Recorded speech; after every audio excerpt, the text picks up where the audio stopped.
Good morning from a beautiful sunny winter's day in Wales. I'm Ashley and you are on my channel, Winging It with Ash. Today I am going into the city of Cardiff. If you missed my last video, I've moved to Wales, and if you missed it, then you should definitely go back and watch it. But I'm headed into Cardiff. I thought, since I moved to Wales, I should know a little bit more about Wales and where I'm living. So I'm gonna go and do a city tour, which is something I love to do when I'm in a new city. And yeah, hopefully I'll learn a few things today. If you don't know where Wales is, I'll put a little map up on the screen here. Some of you, if you're from the UK, you obviously know where it's from, or where it is. If you're from the US, you may not know where Wales is. So I will pop it up here for you, and yeah, the first thing you'll learn today, and then hopefully we'll learn a few more things together. But I'm going to get on the train and head into the city.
Okay, it's morning, so I couldn't help myself when I came into the city to get a little coffee, but now I have a predicament. I don't know how to film and have coffee in my hand at the same time. I have to like juggle everything. I don't know if this is gonna work, but I am really close. Like, I think the statue over here, oh, it's covered up, you can't see it, is where I need to meet my tour. So I'm going to go do that right now and try and film and drink coffee at the same time and be on a tour. We'll see how talented I actually am. Welcome along, everybody. Welcome to Cardiff. My name is Eugene, as it says right here on the name badge. And as some of you can probably already tell by now, I'm not from Cardiff or Wales. Any takers on that one? Ireland. Ireland, yeah, very good. I'm from Dublin, Ireland, but I'm pretty much the only person, I think, who offers these kind of public tours in Cardiff or anywhere in Wales, really. Anyway, the reason we're actually standing here is because of the church and the market, but let's start with the church on this side. This is called St. John the Baptist Church. It is a Baptist Protestant Christian church. It is the second oldest building that we have in Cardiff that survives today. Essentially, Cardiff has two really old buildings, at least by kind of European standards, or Israeli standards as well, I guess. So one is Cardiff Castle. It dates back to Roman times. We'll talk more about that later. And the church here dates back to the 1180s, so 840 years ago. The tour has started, and Eugene is our tour guide. He's the only one that runs tours like this in the city of Cardiff. So if you come here, the company's name is Fogo, and you can actually, because of COVID, you have to book a spot on the tour, so be sure to do that. But so far it's been awesome. A little history about the church, a little history about Wales in general, which I can't repeat myself, so you're going to have to come and take the tour. But I think I got little bits of it. The people on this tour, there are people from Israel, there are people from Australia, there are people from England, taking this tour to learn a little bit more about Wales, and I love that. I miss so much about Europe, being around people from different cultures, learning about their culture, why they're here, what they're doing in their lives. It's awesome. Kind of brought a spark back in me, I feel like.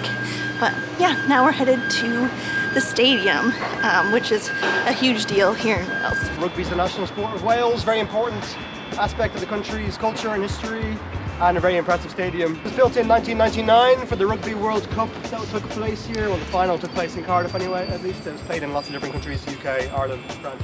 It's got 74,500 seats. It's the third biggest stadium in the UK. Cardiff is only the 11th biggest city in the UK.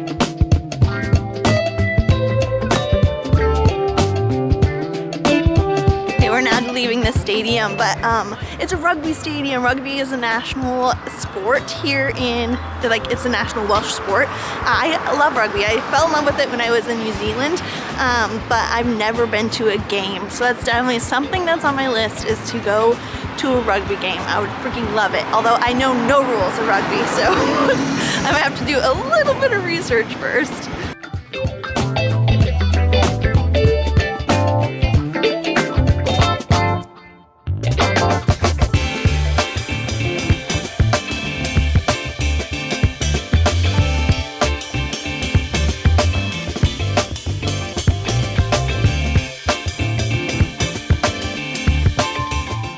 We've come to Butte Park, which is right behind the castle.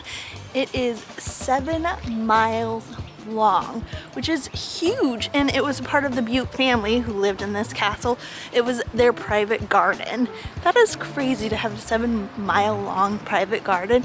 And I guess there are these awards that are given for trees in the UK. And there are, I think, what he said, 40 different trees in this park who have gotten these awards as these great trees. And there's over 3,000 different trees in Butte Park. As you can see, there are a lot of trees here. And if it's 7 miles long, I guess 3,000 trees isn't that many. How picturesque is this? Little ducks. A weeping willow, my favorite trees, and a little walkway with a friggin' castle. What? This is absolutely beautiful. Look, in the sunlight this morning, it's January, and all the birds are singing. I'm loving this. It is so, so awesome. What a nice little city Cardiff is. Wales has lots of castles, of course. It's something Wales is famous for. There's over 600 castles around the country, more castles per square mile than any other country in the whole world, we like to say. And I think Cardiff Castle is quite a unique one by Welsh standards, really. Like a lot of the other castles in Wales are quite spectacular, of course, in their own rights. Maybe confined to one particular period of history, 13th century, a lot of the time. While Cardiff Castle spans 2,000 years of history, going back to Roman times, and lived in until only about 75 years ago. My tour guide was saying that in the 1940s, the Butte family, they left the castle and they left it to the people, along with their private garden of 7 miles. So technically the people own the castle, Cardiff Castle, and Butte Park, but the council is who takes care of it for the people. So that's pretty cool. They gave it to the people. They could have sold it, they could have done anything, but yeah, pretty neat little fact.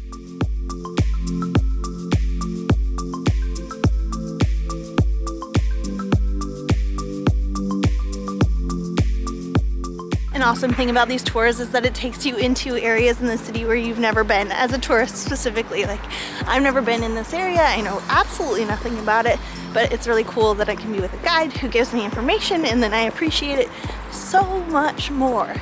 These buildings are absolutely beautiful. I have no idea what's inside them, but I'm hoping my tour guide will tell me.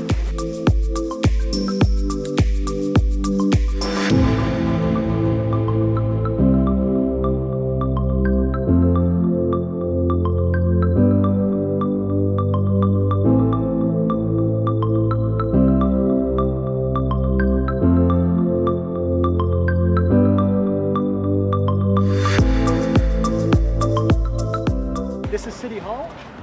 It's been City Hall since 1905, the same year Cardiff officially becomes a city, and the same year actually as that national anthem story from earlier today as well.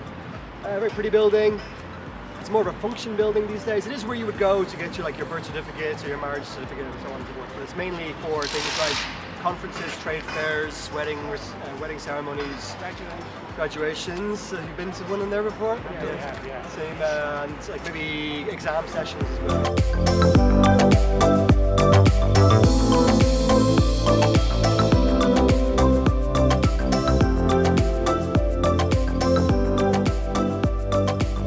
We'll start with the leek. Leek is the national vegetable of Wales, of course, and arguably the original symbol of Wales before dragons and daffodils kind of take over in more recent times. Leek is the national vegetable because of a famous battle that took place 1500 years ago between the invading Saxons coming from Europe, of course, and the Celtic, Brythonic, Welsh guys who are already here. This battle takes place in the border area between the two countries of England and Wales in a leek field. And it's a very muddy, wet, rainy day, and the two sides are struggling to recognize one another due to the weather conditions. So the Welsh guys have the idea of taking the leeks from the field and wearing them on their hats, and by doing that they'd be able to recognize each other a little bit better. And because they wore leeks on their heads, they won a great victory over the Saxons, and leek has been the national symbol or vegetable of Wales ever since then. Daffodil becomes the national flower as a consequence of the leek story, because the Welsh words for leek and daffodil are quite similar to one another. So in more recent times people have got confused over which is which, and even though it should just be leek in the first place, daffodil has arguably overtaken the leek now in popularity and is the flower of Wales due to this mix-up, essentially. Now the main event, of course, is the dragon, the national animal of Wales, and it's on the flag as well, of course. But why does Wales have a red dragon? The dragon is red because of a very particular story. It's a story of two dragons. One is red and one is white, and these two dragons are having a fight to the death across Britain about 1300 years ago or so. They're causing so much damage with their fighting across the islands that eventually they are drugged and put to sleep and buried underground. And this happens in the north of Wales, around the area we now think of today as Snowdonia National Park. Now as the years go by, a major Welsh lord type character comes along named Vortigern, and Vortigern wants to build a castle, coincidentally on the same patch of land where the dragons just happen to be buried underneath. And every day he puts his team to work to build his castle for him.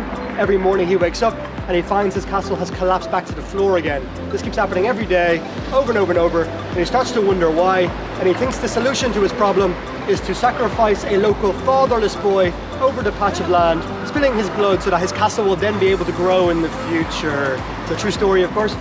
And it makes a lot of sense as well, obviously. And he finds a local boy, and his name is Merlin. This is Merlin the wizard, of course, from the King Arthur stories. He is here. And Merlin, being a wizard, knows the dragons are buried underneath. So he just says, you don't need to sacrifice me. Just release the dragons, set them free, let them finish their fights, and then you can build whatever you want. And that's pretty much what happens. The dragons are dug up, they wake up, they continue fighting to the death, and eventually the red one beats the white one. Or more symbolically perhaps, the Welsh one beats the English one. And that's why we have red dragons in Wales today. The tour has come to an end. 2.5 hours flies by on these city tours. It's like a whirlwind of information and you want to take everything in. But yeah, highly recommend doing this tour. I will link to Eugene's tour company down below. He does not only these walking city tours, but he does all these other tours as well that you can choose from. So, and it's tip based, so whatever you feel like tipping him is what the cost of the tour is. He does a great job and is full of information, even though he's Irish and not Welsh. You may have noticed by his accent, but he is awesome, and I hope to work with him again. I hope to go on another one of his tours. He has like an underbelly of Cardiff tour that I'm really interested in and would like to do. So yeah, what a morning. It was so good to learn a little bit more about my new city of Cardiff. There are a few things that he said in the tour that I was unable to tell you guys. Something specific is there are 7 national Welsh museums. They're kind of scattered around Wales, and each one has its own specific thing that it focuses on, and they're all free. All you have to do is kind of, because of COVID, book your spot to go. But there is one in Cardiff, and then there is one 5 miles out from Cardiff, and then from there they're spread out around. But definitely the museums are something I'm interested in and hope to visit in the future. But yeah, for the rest of the afternoon, I don't know what I'm gonna do, but I'm in the city now, so maybe get a bite to eat before I take the train back to my small town. I hope you guys enjoyed visiting Cardiff with me today, learning a little bit more about the city. Yeah, I have so many more adventures to go on. I have things to talk to you guys about. So yeah, more videos to come. Thank you so much for being on this journey with me, and I will see you in the next video. Bye. That was a weird bye. I don't know what I did with my hands. Okay. Bye.